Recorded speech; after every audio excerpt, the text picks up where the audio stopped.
Welcome to What Matters Now. I'm Amanda Borschel-Dan here with the Times of Israel senior analyst Haviv Rettig Gur for another informal conversation about the themes and the issues and what really is hitting us hard right now during this war with Hamas. Haviv, where are you joining me from today? I'm in Miami, talking to some good Jews about some painful issues. And I imagine you turn on American television and the images are just horrific. What are you seeing being blasted at you on the television right now? I think in the American press, Gaza's now been downgraded to a second-tier story. I don't think that the people who care about it less, but it's, 6 months in and there are other stories, there are other issues. Ukraine was in the news for a while. And politics. Super Tuesday going on to Biden and Trump yesterday clinching the votes for the nominations they'll need in the even the talk of Gaza that I've seen on television in the U.S. really is a talk about how much is Biden going to pay for this at the convention in 2 months, things like that. So the actual story in Gaza, you still see, people remember, and when stories come out about the humanitarian suffering, it does make it onto the major networks, but it isn't the kind of intense focus that it was 5 months ago. So our perception from here is that the issue of the humanitarian suffering is foremost in the world's mind. And so I've decided that we'll discuss that today in our weekly chat. And I just want to first read out that according to Article 24 of the Fourth Geneva Convention, states engaging in armed conflict are obligated to allow for free passage of medical supplies, food, and equipment for children and pregnant women. The passage must be allowed as long as there is no reasonable suspicion that the supplies are intended for military advantage or diversion for military use. And additionally, there's absolutely no prohibition on starving the civilian population as a method of warfare. And this is really interesting. And as we were chatting before our chat, you mentioned that perhaps this is indeed one of Hamas's strategic goals, to starve its civilian population as a method of warfare. Why is it, Amanda, that you and I always tackle the excruciating issues? There are other podcasts at the Times of Israel, but this is really fundamental and important. Geneva Israel is a signatory to it. What it says in Geneva is, of course, also therefore basically Israeli law. And every piece of aid, just about, that has gone into Gaza until now, we have known with certainty is going to be used for the Hamas war machine. A lot of it has been stolen. Drivers have been beaten to the point where it's hard to find now Egyptian drivers willing to volunteer to drive trucks in across those borders. And so we have that huge problem. The second problem we have with bringing aid into Gaza is exactly what you said. Hamas is, Yahya Sinwar is sitting underneath Rafah somewhere, and he's very frustrated. And what he's frustrated by is that there aren't 5 times as many dead Palestinians as there now are, because he is absolutely convinced that if he just causes Gaza to be a big enough catastrophe, then Israel's war machine is stopped, Hamas survives, and for a guerrilla force, survival is victory. And that is their fundamental war goal. I mean, their war goal is, and this is, by the way, classic guerrilla warfare. This is true of Vietnam and Algeria and everywhere else. You, first of all, terrorize the enemy, the more powerful enemy. That's what made you choose a guerrilla strategy in the first place. And after terrorizing the enemy, you prod the enemy into atrocities against your own people. And that's Hamas's modus operandi, and it needs mass suffering in Gaza. And so it makes it impossible on the ground. What is left of Hamas, which are tremendous numbers of cells, not, standing battalions in northern and central Gaza, but enough cells to go after the aid, disrupt the aid. The Israelis have been looking desperately, and we know this. The story of the convoy of aid that saw people killed, what basically happened there was that the Israeli army reached out to what is essentially a criminal gang, a kind of a mafia family in that area of Gaza. It's looking for people who can accompany the aid and distribute the aid who aren't Hamas. But they have to be armed and they have to be willing to protect the aid against Hamas, also against desperate people rushing to get the aid, who will grab aid in ways that aren't efficient. And when you need to distribute aid on a mass scale, efficiency is the difference between life and death. And so Israel reached out to what are essentially a criminal organization, and they were accompanying those trucks. And when people rushed the trucks, one driver just hit the gas in panic, hit people. Gunmen opened fire. The Israeli army was protecting the convoy from afar, meaning trying to prevent the envelope around the convoy from being attacked by Hamas cells. No more, no closer. And then when the crowd turned to the Israelis also opened fire. The point is that moment that for Israel was a terrible moment, also internationally, also on the ground, also for the soldiers, obviously for the civilians. That moment was essentially Israel flailing about trying to figure out how humanitarian aid can go in. Why can't soldiers do it? There's a very simple reason. And maybe the Israelis will make the decision to have the soldiers do it, but it's a very difficult decision. The soldiers will be murdered, and they will be kidnapped by Hamas embedded among the civilians coming to the aid. For the Israeli army to distribute aid is for the Israeli army to be deeply, constantly walking among Palestinian civilian populations that are utterly infiltrated by Hamas cells. That is Hamas's new strategy. It is embedded in small cells within the civilian population at a very large scale. The Israeli government has been unwilling. The defense minister has been unwilling to do it. So we have this problem. I agree with you. It's getting to be on the world. We saw that in the State of the Union address. You can't hold aid as a bargaining chip, President Biden said, which means he accused Israel of holding aid as a bargaining chip. The Americans are getting sick and tired of the aid problem, of the Israelis looking like they don't care. We have in Israel a group of politicians who don't care. The far right of the coalition. It's not that they don't care. It's deeper than that. It's more stubborn than that. They're thinking of the hostages, and they're thinking of Hamas, and they're thinking of how you destroy Hamas in the Palestinian mind, because there's no future unless Hamas is actually destroyed. And they're saying to Israelis, Hamas brings on Palestinians whatever disaster it brings. Let that disaster come to Palestinians. If we are heartless, if we are implacable, all of this will revert to Hamas, not to us. If we are a force of nature, Palestinians will come to Hamas with complaints. And if we are merciful and gentle and kind, then Palestinians will come to us and say it's your fault, everything that's happening. And it's not just, and that's not just a moral debate. That what Palestinians conclude from this war is what's going to determine actual victory.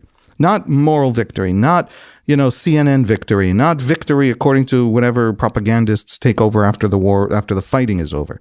Actual victory, whether or not Gaza has a better day after Hamas or not, whether or not Hamas is destroyed quickly or not, whether or not an alternative government, let's say backed by the Arab world, can take over and rebuild Gaza quickly and seriously without being disrupted by Hamas, will depend on whether Palestinians think Hamas was a bad thing or Palestinians in Gaza think Hamas was their hero trying to liberate them. And so setting the narrative, cruelty on the Israeli side is a strategic necessity.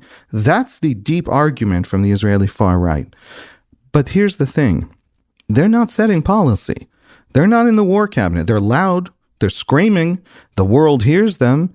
When the New Yorker wants to interview an Israeli, it goes to the most extreme of the extreme, Mrs. Weiss, who represents about 11 Israelis, and says things like, no, we actually do want to conquer to the Euphrates, or some insane, weird thing like that. And that's useful to the New Yorker, but it's such a it's like finding the one UFO believer in Gaza and talking about Gazans as UFO believers. But if you combine the rhetoric on the right, on that far right, that is explicitly saying mercy is going to make the war impossible to win. And then you combine the mainstream unwillingness to just lose soldiers en masse with the humanitarian aid, or not unwillingness, we haven't figured out how.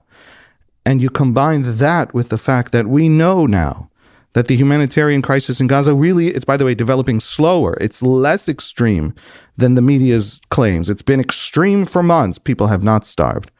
But that's going to change. They're going to starve. They're starting to go genuinely hungry. And so the aid problem has to be solved.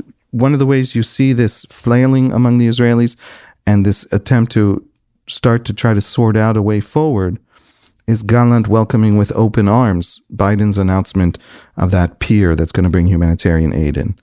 It means that humanitarian aid won't come in through Egypt. It means humanitarian aid will come in a place where Israeli activists, including families of hostages, I do sympathize with them. I don't sympathize with Itamar Ben-Gvir, but I do sympathize with the families of hostages saying, yeah, they should get food when my son comes out, when my daughter comes out, when my grandpa comes out, when my elderly, handicapped family member comes out. But all of that's avoided if it comes in over a pier. It's an army-to-army transfer. It's easy to protect soldiers on the beach because there aren't cities on the beach. Long story short, the story of humanitarian aid in Gaza looks bad in the world, very bad.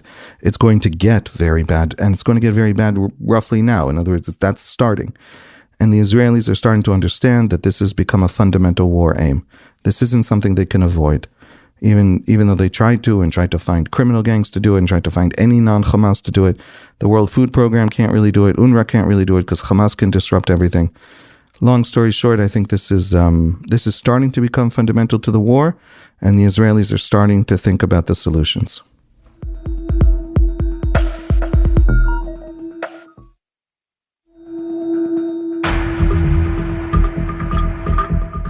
So much to respond to your comments. And I just want to point out that even prior to the war, some 80% of Gazans needed humanitarian support just to get by. So this is all ahead of the war. There were, I don't know, almost 2 million people who needed humanitarian support just on a daily basis. And this is, of course, without Israel being inside the Gaza Strip since 2005. I also like to mention what you're talking about, whether Israel will or will not decide to use soldiers in a meaningful way to secure these convoys. So this week, there was a convoy that came in through an IDF access road in the north of Gaza, right next to Kibbutz Be'eri. And for the first time, according to the UN World Food Program in weeks, a convoy came through that had enough food for 25,000 people. And this is just a test run, of course, of a food convoy going through this IDF road through northern Gaza. But of course, the problem here is what you were touching on earlier, Haviv, is that if this road that the IDF has been using for the war effort is now going to be converted for the humanitarian effort, what happens to the war effort in the north? I can tell you that from my experience in the army, the two can happen simultaneously. You distribute the aid is attacked, the soldiers respond. It's not different from protecting a convoy of tanks headed to some assignment, and there's infantry envelope around them protecting them, and the convoy is attacked, the infantry respond. You can do that, just the tanks are aid trucks in the middle of the formation. So I don't think it slows the war effort. Obviously, where there is a need to target someone, where there is a need to have an operation, that day in that place, there won't be aid. But there can be aid the day after. Northern Gaza has moved into long series of targeted operations, a lot of intelligence gathering, a whole different, it's a counterinsurgency now, essentially, rather than anything else, engineers destroying tunnels, things like that. In that, with, day on, day off, and some clever coordination, which an army has to do anyway, you can distribute aid. What you can't do is protect the soldiers as much as we'd like while distributing that aid. And Hamas will exact a cost from us, and when those soldiers are under fire from the crowds, which is where Hamas is going to shoot from, they will shoot back. And so it's really important for people to understand this. It's not just the idea that to not lose 150 soldiers in an aid distribution, right, we're going to let 10,000 Gazans starve. That isn't, first of all, that is a concern. And that is something Israelis worry about and care about. But it's not just that. It's that the attacks will draw the Israeli fire. In other words, you're going to see now, because the Israeli army is going to distribute aid on a mass scale, which I believe is going to be something built out over the next month, long before the pier starts bringing things on over the beach, which is going to take 6 weeks to 12 weeks. You're going to see attacks, and you're going to see Israeli soldiers responding, and it's going to look on CNN like Israelis opening fire on desperate people trying to get aid. And that's going to increase in those kinds of incidents, those kinds of reports, because Hamas will shoot from within the crowds, because the Israeli army makes itself an available target in the aid convoys. So, it's going to be dirty. And this is what Hamas is. Hamas isn't anything else. And there are no good answers for Israel. But in the bad answers, I think there are quite a few paths to victory at this point. But they're all painful. Every one of those paths is painful. I wonder, Haviv, you're now in the United States and you're, of course, consuming media and speaking with people. I wonder if people actually do understand that this is what Hamas is. And in fact, I've had conversations with my own distant family members in which they're saying to me, but Israel should just make a deal with Hamas. And I think to myself, yes, of course, Israel should make a deal with the untrustworthy terrorists who came and slaughtered our people, because that's obviously the only way to make peace. And are people actually aware that Hamas is this organization that uses its own people, starves its own people, wants Israel to kill its own people? Do people actually understand that? I think they do after 10 minutes with me.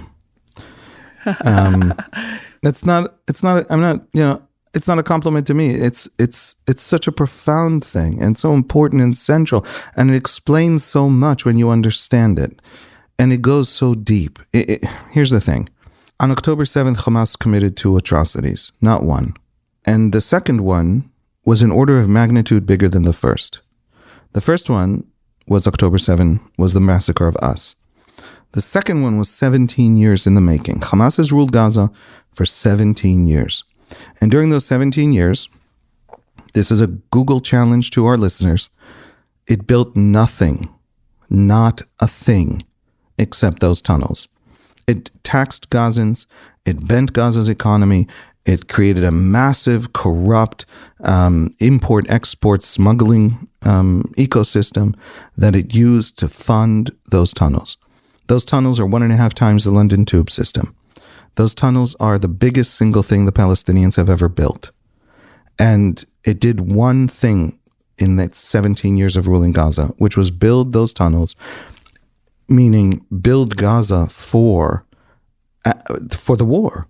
It transformed Gaza into a battlefield for this war in which its soldiers hide under the civilians. They built a Palestinian civilian catastrophe into the infrastructure of Gaza, and they built nothing else. And then they launched the war. I would say to you, Haviv, that there's another strategic level that's happening here. That Hamas, at the same time, wreaking terror upon its own people, wreaking terror upon Israelis, at the same time, it has developed this propaganda machine that has made it Israel's fault that Hamas did everything that Hamas did. And in fact, I was looking at a legal proposal by the Association of Civil Rights in Israel. And in one of their statements, they spelled it out, that legal experts and a large part of the international community have maintained that Israel's ongoing and total control of Gaza's airspace and maritime zone and its control of most of the border crossings and many aspects of life mean that Israel continues to constitute the occupying power in the Gaza Strip. So accordingly, Israel's obligation toward the civilian population are the same as prior to the disengagement when Israel pulled out of Gaza. Even if Israel is not in Gaza, Israel is still in charge of the Gazans. This is a form of thinking that I believe that Hamas is promoting to make everything that is happening in Gaza Israel's fault, regardless of who, quote unquote, started the war. I'll take the pessimistic side of this. I don't think Hamas has any idea why the Western and international left exploded in its favor. I think it was absolutely shocked. It thought that it would bring a massacre on Gaza, and it thought that the Muslim world would rise up and awaken and come marching. It expected Hezbollah's help. It said so a dozen times. Hamas officials begged for Hezbollah and Iran to intervene massively in a real war, a multi-front war. It expected an uprising in the West Bank. It expected Israeli Arabs to pick up guns and start shooting Jews in mixed cities within Israel. It expected on its own, sort of in its own horizon, places that it understands, for the war to expand very, very quickly and for the Jews to be pushed to the wall. I think that the fact that Columbia University has now allowed calls, massive discrimination and abuse of people based on national origin on its own campus at a systemic level, I think surprised Hamas. And I think that comes from the leftist discourse about oppressor oppressed. And I think it comes from a perception not just that the Israelis are mean or bad, because a lot of people are perceived in the international community as mean or bad, and they're not treated the way Israel's treated. In other words, if Israel's wrong, that doesn't diagnostically explain the mass campaign and the way that people talk about Israel. That's it. Israel's over. That's it. Israel can't exist anymore, right? Like, what does that even mean? People say they've committed a genocide, so it can't exist. First of all, it didn't commit a genocide. Second of all, if it did, I call bullshit on the international community. Where's Turkey now? Where's Syria now? Syria's genocide was about 5 years ago. Where's Germany? Does that still exist? Haven't checked. That's not a thing that nations stop existing, even in the case of genocide. This is a discourse that is anti-Semitic, anti-Jewish. It's exciting to finally have a reason that you can put the Jews in the dock for all the troubles of the world. There's talk in the Arab world constantly, in major newspapers in the Arab world over the last 5 months, about how the Arab world is divided because there's an Israel. And had there not been an Israel, it would now be united and glorious and happy. Okay. Sure, why not? Maybe. Sorry, Arabs, 300 million Arabs, that my existence among you is the reason that so many Arab countries are backward and tyrannical. But anyway, I really don't think Hamas did that. I don't think Hamas has the kind of TikTok chops to do that. Ordinary Gazans pushed out onto these networks, onto these media networks, images of a war, and the world drank it up. And the world drank it up because of Jews.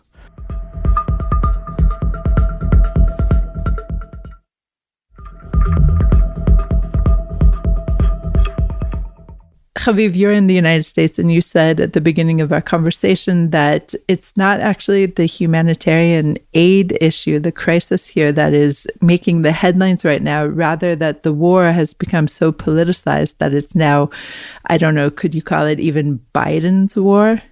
I think that's the fear on the Democratic side. In other words, the Democrats are divided on the war. I say divided.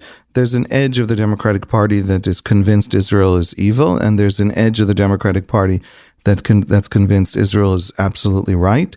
And there's a lot of Democrats in the middle who it's conditional. And in other words, if terrible images of humanitarian suffering come out of Gaza and the Israelis look like they don't care, they're going to say, hey, these guys over on the left are right. They got a point. And if Israel builds the humanitarian aid system that it needs, that Gaza needs, then they're going to say, go get Hamas. War is terrible, but we get it. So there's a lot of people in the middle. There's a huge age gap in there, much, much more likely. by probably 40% difference between young people and older Democrats. But the vast, I would guess with, educated guess, 60-70% of Democrats are in the middle ground, and Israel can, with its actions and words, affect certainly the American political conversation on this, and I think it should. One thing you mentioned as well is this peer idea that Biden brought out in his State of the Union address last week. And it's being pitched as a platform to bring the humanitarian aid. But there's another peer that's being built right now by an NGO. It's being built in a very, I don't know, kind of haflap, as we say in Hebrew, in a kind of a makeshift kind of way. But the pier that the U.S. is attempting to build appears to be something that will eventually become permanent, meaning it's part of this day after dream that Biden keeps talking about. And obviously, it can't be built without the coordination and cooperation of Israel, whom Biden said will be responsible for protecting the pier. So I find this also interesting, and I wonder what you're hearing about this in terms of the American rhetoric. I think it's more serious than we initially thought. When he first announced the pier just before the State of the Union and then talked about it in the State of the Union, a lot of Israelis, a lot of Americans, left and right, I think, thought that it was mostly optics. It was trying to look good, ahead of the convention, etc. But then a couple of things happened. One of them was that the Israelis embraced it. Yoav Gallant, the defense minister, put out a statement that said this is a great thing that's going to make distributing humanitarian aid better. I mean, I'm paraphrasing from memory, but that's basically what he said. And it turns out there is a pier, and it's on a boat, and it's already headed over. And the Americans actually know how to build this. American soldiers won't be on the beach, but the Israelis will be on the beach. And as I said, that's easier to defend than an aid distribution network, on the ground that cuts through cities. Now, it doesn't solve the distribution problem because you do have to get to cities. But everything on a controlled environment that doesn't have tall buildings and dense cityscapes in it is easier to defend. And therefore, there'll be less dead, and therefore from Hamas attacks. And therefore, there'll be, you know what I mean? You can build out crowd control, non-deadly crowd control in areas on the beach, on an empty beach, that you can't in the middle of Khan Yunis. And so it is actually a help, it turns out, and it'll be something useful, and a military path through central Gaza will be useful, and the Egyptian situation will be useful. It creates the ability also to get large amounts of aid very quickly to other areas of Gaza that right now, frankly, are empty. But empty areas of Gaza where it's easy to distribute aid is exactly the kind of solution the Israelis need 6 weeks from now to move the civilians out of Rafah, to have that operation happen, and Hamas's last battalions to be destroyed. So the humanitarian aid has become, again, if you talked to me a month ago, and we did talk about this, was not, but now it is, central to Israeli war planning. And the Americans are going to do their best to make it easier. Haviv, thank you so much for bringing your insights from the United States this week. Thanks, Amanda. Thanks for listening to What Matters Now, our weekly in-depth conversation. This episode was produced by the Podwaves. If you have any questions or comments about this or any other episode, please drop us an email to podcast@timesofisrael.com. Until next week, shalom.